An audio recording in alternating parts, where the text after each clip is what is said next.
when I was in America, everyone told me like it would be really easy to get big clothes and big shoes and that because they're all huge and all freaks over there. All right, steady on. And I was wandering around New York and I was going in a few shops, kind of saying, we've got size 14, US 15 shoes, and they were going, no, we want Is that the difference? One. And they literally were laughing at me. There was a couple of shops where they literally laugh and get like someone else in and come and look at the tall, freaky Englishman. Really? And then one guy said, I remember we had someone come in here once, and he said he'd been to a shop which sold kind of stuff for really tall people, and he said, I think I can remember the address, and he sort of looked through the sort of telephone directory, and he made a note of it. And I went on the subway, and I went down all Lilliput. And I went, it took me ages to get there, and really hard to find it. I finally went in there. I've never seen it. It was heaving, right, with freaks. It was amazing. It was like, they just kind of gargoyles. It was like something from Lord of the Rings. They were just kind of these tall people and kind of gnarled. Did they turn around and start bowing to you? It was incredible. Yeah. And I went in and I just said, hi, I'm looking for a kind of sort of thing. Guy went, yeah, sure. And he sort of hobbled off into the darkness and came back with exactly the kind of pair of shoes I wanted. I couldn't believe my luck. It might be a magic shop. But it was like that shop in, Mr. Ben. It might have been a dream though, you see. Have you still actually got the shoes? No. Because when Mr. Ben sort of like goes back and wakes up next day, he finds like a feather in his pocket where he remembers he was a 17th century sort of squire or something. You know what I mean? The classic episode of Mr. Ben when he becomes a 17th century squire. Oh dear. Mr. Ben learns to play the harpsichord. But it's like when Mr. Ben, that black shopkeeper goes, right, are you going to pay for that? You're not just going to go through that door and then have an adventure and come back. Oh, yeah, I am. No, you're not. You're barred. Yeah. You just make me sick. We wait nothing from you. Well, I'm not in this for your amusement, Mr. Ben. Is it only Ben who's got the insider knowledge about the magical doorway, or I don't know, because that fella in the fez doesn't seem to have anyone else there. No, rarely. He's always grinning though. He knows something. I'm not sure. It's not a documentary though, is it? It's a kid show, isn't it? I'm trying to remember. No, it's not. It's just a kid show, so anything can happen. Yeah. That's a lot of people make that mistake when they slag off something like Scooby-Doo or Thundercats. It's not really reality. It's just a kid. Mr. Ben, they were all on drugs, weren't they? Like Magic Roundabout. My mate fancied Cheetara from Thundercats. Cheetara. Which one was Cheetara? I quite like She-Woman. She's a lovely cat. Yeah, she was a real dish. What's the sexiest cartoon? I'm glad you've asked. A lot of people say Jessica Rabbit. They do, and they'd be right to say that, because she's actually human, she's not an animal, which is good. What? Isn't she? No, she's a normal woman married to a rabbit. No, she's not. Jessica Rabbit. Is that what she got a surname, Rabbit? But she's not actually a rabbit. She's married Roger Rabbit, but she's not actually a rabbit, she's a glamorous woman. Is she? Yeah. I've never seen it. No, yeah, this is the weird thing about it. That's weird though, isn't it? It is weird, the idea of a rabbit having sex with a beautiful woman. That is the weirdest thing about it. How does that make you feel? Annoyed, if I'm honest. Yeah. But I bought some bunny ears just after I saw the film. Oh, hip-hop. You got your hip-hop track? Yeah, good. No. This album was rated by a lot of people last year. My sources tell me that it's being re-released and re-recorded this year. Anyway, Nerd are the outfit. They're better known as the Neptunes, who are kind of sort of hip-hop R&B producers. Yeah. I think this track may have featured on a giveaway CD. It did! On the NME. It did! Anyway, it's dynamite. It's from the album In Search Of by Nerd, and it's Bobby James. Play it. Nerd from the album In Search Of, and that's Bobby James. It's brilliant. It's great. It's really big. It reminds me a little bit of Warren G. That chorus. Sure. Yeah.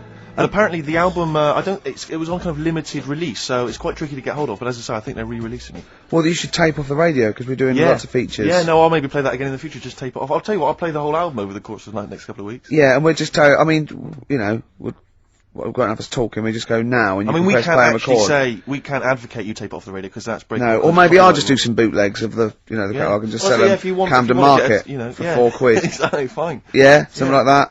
Yeah, I mean, we won't. I mean, we shouldn't really say that, but Warren G is Dr. Dre's cousin, is he, or something? Warren G, I think, is his cousin. Yeah. But I know he's got a famous brother as well, and I think it's something like Nate Dogg. It could well be Nate Dogg. Maybe someone would know that and could email or phone in. Yeah, or email maybe kind of family. This is the best thing about being on the radio. I can think of something. There was a competition on Virgin, right? I was listening Virgin. I think 105. No, what is it? I can't remember. Yeah. Good station. And they had a competition, right? And it was to win a trip to America on the Enterprise. And it was all about space. And there was one question, answer 3 right, and it was who was the first one into space? Yuri Gagarin. Who was doing that. And then the third question was how much bigger than the moon is the sun? Is it twice as big or 4 times as big? And this one went 4 times as big. Went correct. It's not. It's hundreds of times bigger. I can't believe. Can someone look that up on the internet and how many times bigger is the sun than the moon? It's not 4 times. It's huge. It's like beach ball to a pea type dimensions. Which DJ was it? Do you remember on Virgin? I can't remember, but it was the one on sort of about 11 o'clock. I Wouldn't want to be in there. now. Yeah, he's embarrassed himself, He's isn't embarrassed he? himself. When we do quizzes, we never get anything wrong. That's true enough. During that track, I'm chilling out, I'm loving it, aren't I? Carl goes, do you know how baguettes came about? Do you know how baguettes come about? I went, go on, and Steve went, no, save it. Wait a minute though, I'm thinking, Rick, people are going to be desperate to know the answer to that. Why don't we play some ads and some music and stuff? It's like a cliffhanger. Exactly. How did baguettes come about? Whatever he says is going to be good, isn't Stay it? tuned to XFM to find out. Hives, hate to say I told you so, so I love that sort of stuff. That and the Strokes. Well, it's so much better than this new metal rubbish, isn't it? Definitely. Now, most people think we talk rubbish on air. Yep. If they could hear the conversations Off that air. go on, I know, but someone just emailed in saying the sun is indeed about 400 times bigger than the moon. Thanks for that. That DJ must have looked it up and said 400 times. That can't be right. It's probably it's probably a printing error. 4 times. Yeah. Nothing can be 400 times bigger than the moon. Carl went, yeah, but the sun, it's only got 1 million years, isn't it? I went, what? He went, on that space program, it said that in 1 million years the sun will be destroyed, and he said, and then we're all shafted. Right? I went, I laughed. Steve went, no, it's okay. By then, we'll be on another planet. No, I think that's true. We'll have colonised other Right? planets. Carl went, yeah, but there'll be no sun.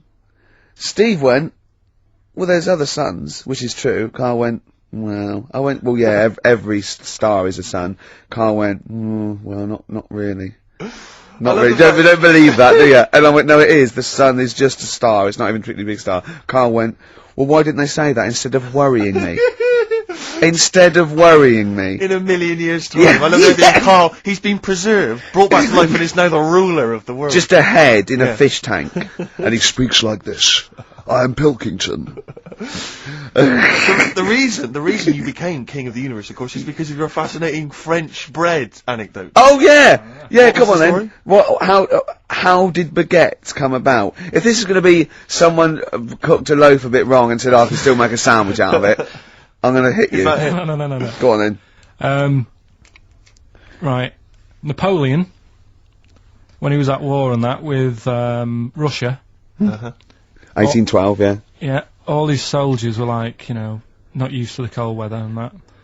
So they said, take some clothes in your bag with you because it's going to be Chilly. nippy out there.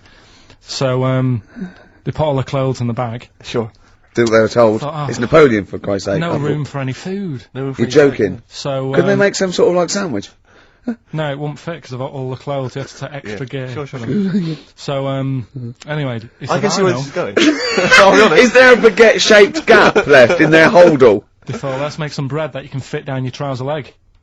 What? That's not true! No, it's not, I Carl! read it in Euston train station. I was waiting to go back to Manchester. Where did you read What, these? scrawled on the wall in graffiti? Yeah. Do you know the Was it upper- also meet me here for cock fun at 12 o'clock? The upper crust sandwich shop, Euston station. It's on the wall. What do you mean it's on the wall?